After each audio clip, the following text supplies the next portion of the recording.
Hey, I'm Dan, and if you're new to homebrewing, so am I. Welcome to my adventures in homebrewing. Hey everybody, it's Dan, and it's that time once more to go around the world one more time and have a beer or two along the way. Thank you very much for coming out and joining me this week. I need to say thank you to BrewTuber and new friend Dennis Penn for being on the show last week. Fantastic guy.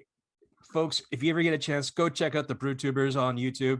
Wealth of knowledge, and I'm very fortunate to say that I am now one of them with some of the videos and things that I have done. So check them out. Honestly, welcome.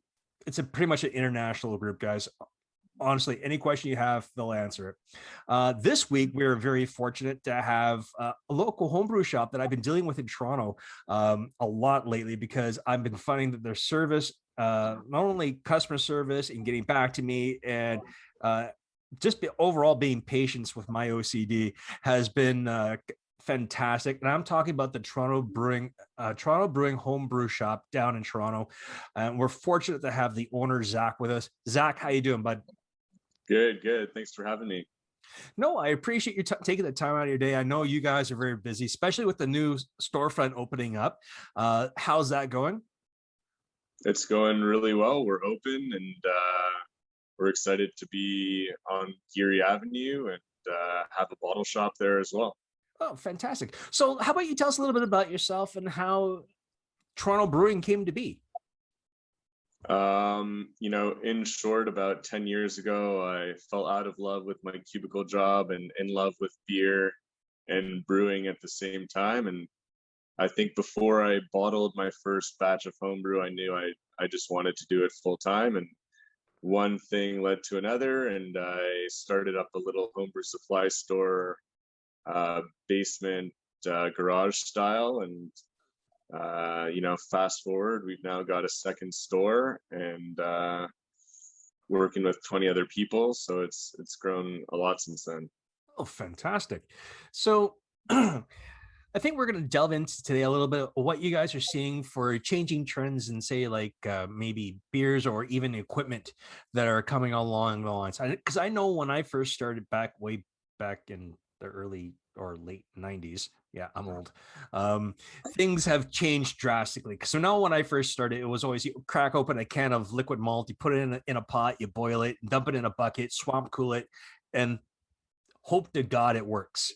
Things have changed drastically from being a three-tier system to cooler systems to all-in-one electrics to all-in-one electric system. It is a wealth of things out there right now. But I gotta say, from when I started back into it, like 2 years ago, things have drastically changed over like just a 2 year period. So what are you guys seeing changing in gear from saying from just the basic brew side to the actual fermentation side? Yeah, I think another difference between now and the 90s, aside from really fresh, great ingredients, like your shirt escarpment labs. Having access to local liquid yeast cultures, 200 billion yeast cells per pitch. You don't need to make a starter. And it's just incredible. So I think the ability to great ingredients make great beer, make great food, and that's what it all comes from. And also with the advent of the interwebs, you are able to become an expert on the topic pretty quick. And with GTA Brews Homebrew Club and all the great resources online at Reddit, you're able to not only converse with people in real time about your real time issues and troubleshoot, but you're able to look back over the last 10 years of these threads and troubleshooting with that. So that's, why I think you'll see people within 1 or 2 years time go from their first batch to brewing Brett, Fike, co-pitch, dry hops, whatever, the learning curve is steep. You just get right into it. Yeah, I totally agree. I mean, yeah, the guys at Escarpment are fantastic. I get to call them friends now with all the amount of time I've had them on my show, and Yeah. also doing some experiments with them where they've said, "Hey, look, if you got an experiment, let us know. We'll give you the yeast as long as you send us the beer and you have us on the show, whatever." So it's been been fantastic. But what are you seeing changing in, say, in equipment? I mean, has been a lot of changes or minimal changes or? Yeah, for sure. So something like the Grain Father or the Robobrew, Yeah. you have the all-in-one system, so you get to ditch your, my first setup was a turkey fryer from Bass Pro Shops. Yep. And then you had your Igloo cooler or your Coleman cooler, and you've got a couple propane tanks, and then another kettle. So now you could have like the Robobrew or Brewzilla, Grainfather, and they're all in one systems, and you don't have to deal with propane or multiple kettles or coolers, and it's super easy to clean and get a batch done. A lot of it's kind of automated, so it cuts down on the time of your brew day. And then there's also things like spike equipment, SS BrewTech, where you have temperature control and you have oxygenless transfer. So closed pressure transfer systems, which for making IPAs and hazy stuff like that, it's essential. Yeah, you shouldn't even attempt to make it without closed pressure transfer, or you'll be disappointed. Your beer will be gray. It'll turn purple and gray. Yeah, I found that out the hard way. Same, yeah, same. So, I have noticed there. I guess it's the company called Brewbuilt, and they're coming out with a series of fermenters where their heating and cooling is all built into the system. Have you seen that? No, I haven't seen it. Let me check. So I think it's one part Brewbuilt, and I think it's part of their Pro series where they're conicals, and I think you get them from 14 gallons and up, and the cooling and the heating is like an attachment or a pod on the side of the unit, and it looks pretty cool. But to me, it makes me think there's a whole lot that could go wrong with it.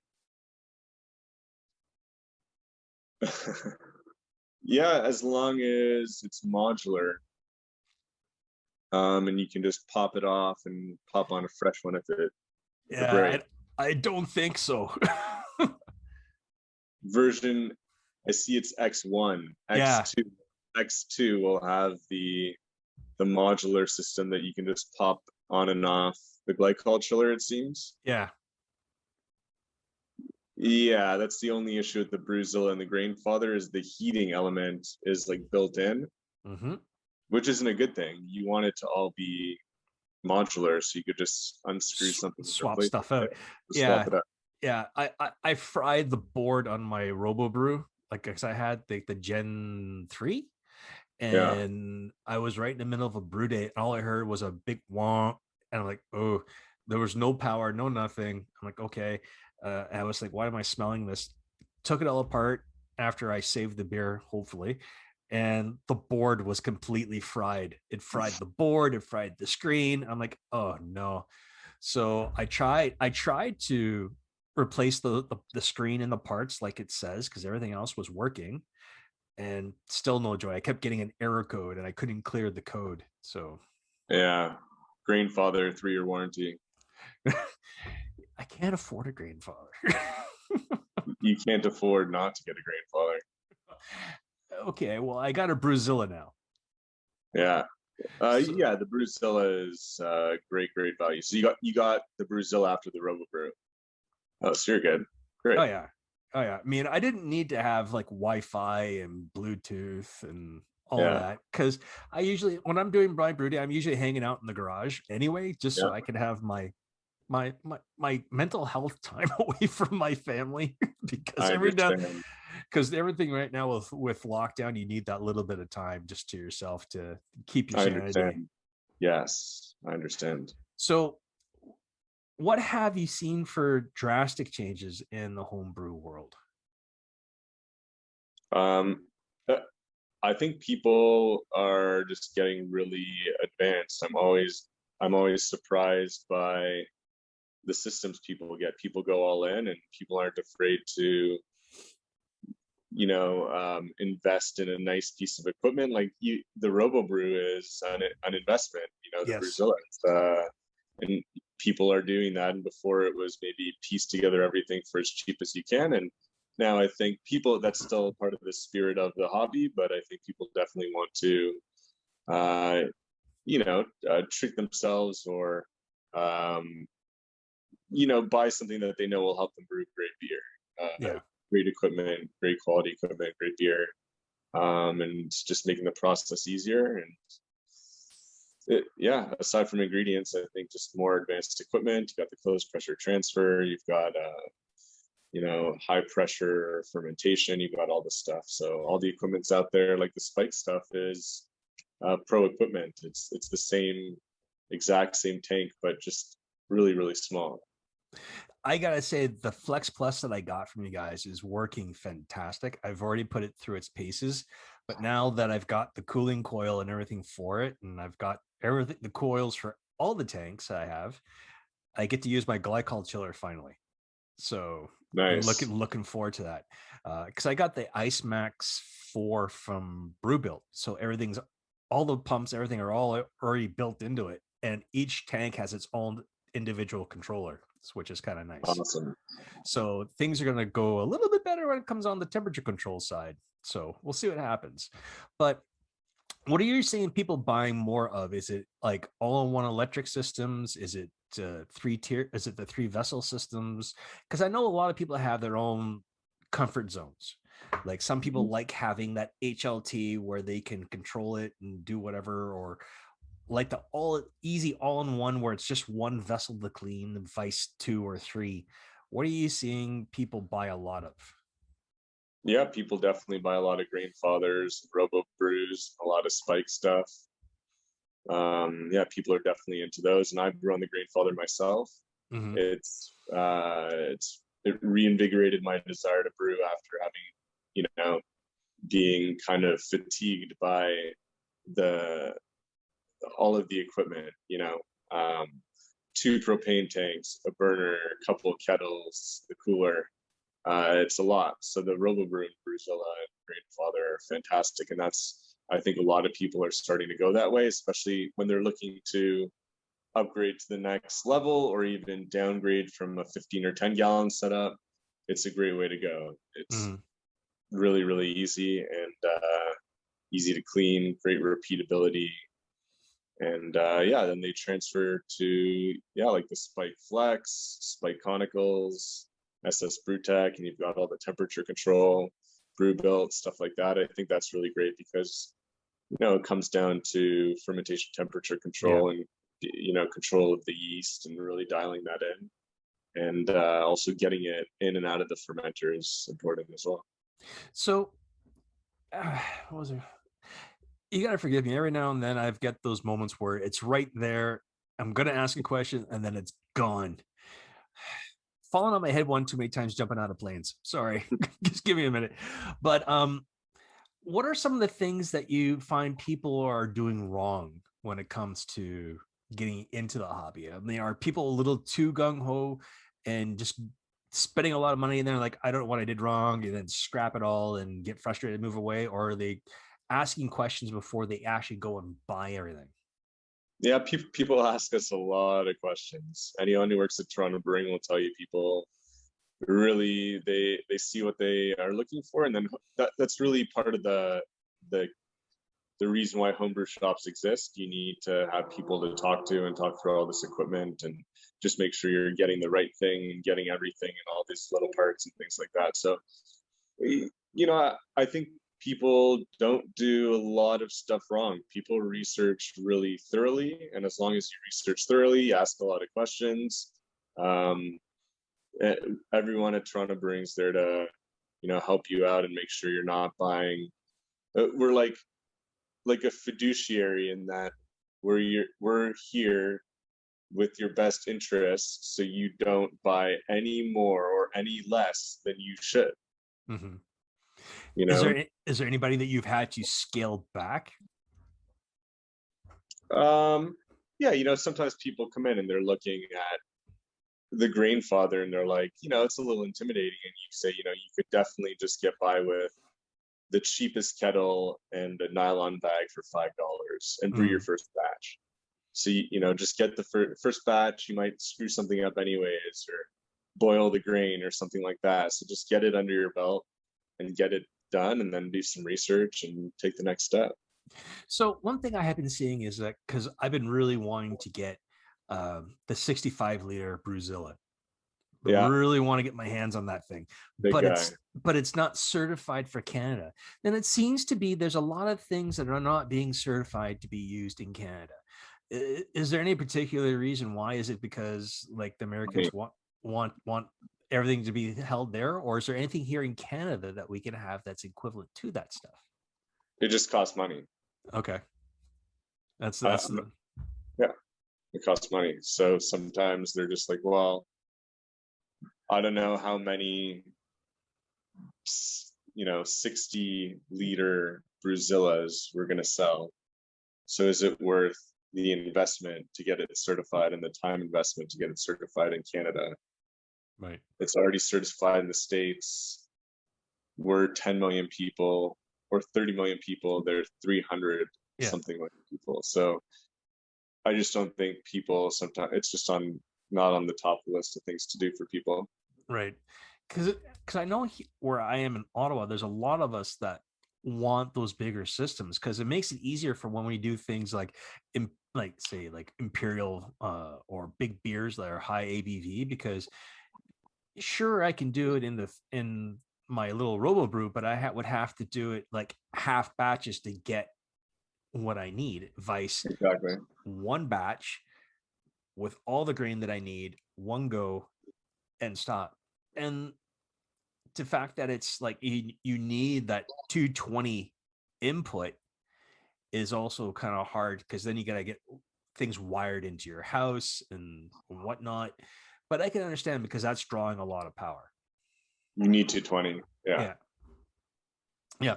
So is is there anything wrong with a person, say, if they go into the States, they buy that and then bring it back? Is it like you use it at your own risk because it's not certified in Canada?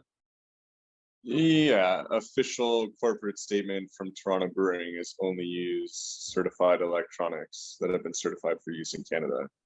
Okay. Um, I but get it. that being said, it is simply a component of your overall brewery. And if you had an electrician come and make sure that everything was set up okay at home, then I think you're okay for at home use, Mhm. especially since they are still fully certified for use in America. They're UL certified. If you're a brewery, you must have it certified because they will inspect it. And Yeah. that's without question. Yeah, because I was looking at getting the SS Brewtech mill, the new one they Yeah, have, that big black one, yeah, it and looks they're like, awesome. yeah, yeah, and they're like, yeah, it's not certified for Canada, and if you're getting it for your brewery, you need to make sure it gets certified. And I'm like, Yeah, it's that's true. it's for my home, so it's Yeah. I don't think I need to get it certified for my house. So, but Yeah, I don't think so either, although it's always good to make sure that yeah. your electrical components are up to code. Official statement. So, what is selling more, electric gear or non-electric gear these days? It's a long tail of items that we provide at Toronto Brewing, and people seem to be, that everyone comes in different shapes and sizes. People are Mm. brewing 1 gallon at a time, and people are brewing 50 gallons at a time. So it's really all over the place. You couldn't say one or the other. It's a mix of everything, actually. Okay, so oh boy, I'm losing all kinds of questions here because you're answering them like that. This is awesome. I just had 2 espressos. I'd be climbing the walls. I'd be passed out if I wasn't. uh, so you guys have been fantastic. I cannot speak any more highly of you guys. I mean, I've dealt with someone else, I believe, who's in Toronto. We won't say who that is because I've dealt with them. They're nice people, but they're not the same level as you guys. I'm pretty sure you might have an idea who I'm talking about. It starts with an O. So, but I find you guys are not only are you prompt in getting back to people, but you do give solutions and you're personable. This is what I like. Um, it's not just a generic. say message or whatever else. There's solutions. There's people who they're really honestly willing and wanting to help you. Like I've dealt with Trevor and John, and they have been fantastic. So please tell them thank you for all their help. Sure. I greatly appreciate all their help and their patience with me, because I'll say this: I am a retired military guy, so timings are like a hard thing for me to let go. So when you get told, okay, this is when it's going to be, and it's just like, okay, timing's here now. It's like, is it here? Is it here? Please apologize for me, because it's part of my military OCD that I have a very hard time letting go of. Okay. Will do. Because I'm pretty sure they're playing this guy fucking stop emailing. So what are some of the newest things coming on the line that people seem to be buying a lot of? Escarpment Labs Yeast. Mm-hmm. I would say their latest Fike ring and all of their latest yeast offerings are pretty hot and pretty cool, and that's definitely something that's really exciting right now. I got friends in Colorado begging me to send them like crispy yeast to them. Yeah. And I'm like, I Yeah. can't, it will not survive. Yeah. And they're like, oh, if we could get they're like, just dry it out, send it to us, please. We're dying for this stuff.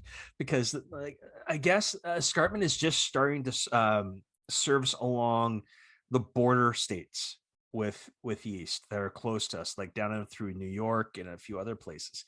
And a buddy of mine, Coulter, he has a podcast called Homebrewing DIY, and he loves doing pseudo lagers like under pressure, and he uses the crispy Kvike yeast, and he loves the stuff, and he's like, just send me whatever you can. And I'm like, I don't usually have a lot left over, or I save a lot for myself for the next batch. Yeah. So do you find a lot of people are buying the liquid yeasts versus dry yeast? Because I know personally I love liquid yeasts, especially the escarpment lab stuff, because like you said before, you don't need a starter. You just give it a good shake. There's 200 billion cells in there. You drop it in, and you're pretty much guaranteed it's going to work. Yeah. So Yeah, for sure. I would say that that is really popular, and yeah, the Escarpment Labs yeast stuff is just great, and it's definitely worth the extra $5 over a pack of dry yeast. But there are actually some great dry yeast now as well. There's Lallemand, Vosk Fike. mhm. That's really popular. Philly Sour is really popular. Yep, Yeah, I've used yeah, the Philly sour. It's actually, I did a Berliner with that, and it actually worked out pretty good. I just think next time I might use 2 packs just to give that little extra sour and adds a little extra fruit to it, just to give it a little extra tart, and it should work out. yeah, for sure, for sure. That's super popular right out of the gate. Right on. What are you finding that's coming online, maybe, or what are some of the grains that seem to be, I mean, obviously Two-Row and Pilsner are obviously ones that are used a lot, but what are you finding for grains that people seem to be gravitating to a lot of? Because I mean, other than base malts, the specialty malts are like ones that people really need to bring out that distinct characters of certain beers. For sure. It's funny with hazy IPAs, people actually don't use a lot of specialty grains. Mm-hmm. It's a lot of Turo, a little wheat, flaked wheat. So a lot of flaked wheat, flaked oats, stuff like that. Honey malt for darker malts or darker beers. Really like to push people in the direction of some Thomas Fawcett ones like brown malt and pale Mm-hmm. chocolate over old school ones like black and chocolate. The pale chocolate and brown are just great Mm-hmm. uh, Yeah, stuff. I've been using a lot of Bairds and Weyermans, and I think Crisp. Yeah, I've been using a lot of great stuff. their specialty malts, and I've been loving it. Do you carry any of like local maltsters, like craft maltsters, in your shop? Yeah, we have some Barn Owl. We have Mm-hmm. we carry whatever they make seasonally. They're so busy just making all of their grain for breweries to order that we just try and get a few bags when we can. So we have some short grown Pilsner, which is great for like Brett beers and stuff like that. And we usually get Pilsner, Vienna, Pale Ale as often as we can. It's beautiful malt. Nice. Well, there's a new maltster open up out here in Ottawa called Mississippi Mills Malting Company. Brand Okay. new. You might want to check them out. And they're fantastic. Dean's fantastic. Okay. What's it called again? Mississippi Mills Malting Company. MISSI It's just like how you spell Mississippi. Okay, I'll check it out. Yeah. So I had Dean on the show, and he was just waiting for the CSA certification. He's now up and running, and the malt that he had produced is already all gone. Unreal. It's like, wow. So I've begged him to put a couple of sacks on the side for me, so when I go up to go see him, like I just pay him for it, and I can just store it somewhere cool and dry in my house, and that's it. Absolutely, that's epic. So what are some of the trends? I mean, you have a really fantastic bottle shop. I've seen that your bottle shop like online. Thanks. Cheers. It looks fantastic. Are you seeing that it's mostly IPAs that local breweries are putting out right now? Because it's like, for me, I'm seeing you throw a stone, you hit an IPA. Yes. It seems as if you're a brewery, you must make a hazy IPA and you must make a seltzer. These are two things. I know. Yeah. People like seltzer and the hazy IPAs and pastry stouts, things like that. People really like those. And lagers as well, though. I think everything has come full circle from, can you make the most bitter hoppy beer? Now people want a Pilsner or lager, and I'm the same way. Just want to drink a beer, sometimes at the end of the day I just want to drink a beer. I want to drink 2 beers. Exactly. And the other night I had some company over for the Habs game, and I thought it'd be fun to drink a 10.5% Bellwoods Third Moon triple IPA or something. Oh dear God. And I went to the other room and I lied down. I'm like, I'm just gonna close my eyes for 30 seconds, and I passed out. That was it for the night. That was it. So sticking to the Pilsners, I think Pilsners are really good, and a lot of great breweries are making Pilsners. I think that's pretty exciting as well, and just as challenging to make as a hazy beer, because there's nothing to hide behind. That's perfect. Yeah, I totally agree. Are homebrew shops now becoming more integral in the homebrew community? Are you finding? I think it's important to have a good local homebrew supply store, LHBS. It's a place where people can congregate, a place where people can learn from homebrewing, see all this stuff, and especially in the days of Amazon, where you can't call Amazon and ask them about pitch rates or stuff like that. I think it's really important, and I'm excited to be able to provide the service of helping people brew great beer. Like, that is such profit in itself, is helping people make great beer and then drinking great beer. Like, that's such a cool thing to do. What are some of the things that you want to see maybe change in the homebrew world, for maybe be it equipment, be it the culture, be it ingredients or interaction with companies? I think sustainability is key, making sure that we're brewing sustainably, and it's a hobby that isn't over consuming. Especially in my shop, we're trying to move from, everything's in plastic. Like, we love putting things in plastic as human beings. And so even like every single package of grain is in plastic. So we're moving to craft bags wherever we can, and we're trying to work with companies to limit packaging, change the way we get packaged things. If we order 100 of something, you don't need to put in 100 small bags. No, just give it to us. Just give it to us. Things like that. And I just think everyone needs to get on board with that and put the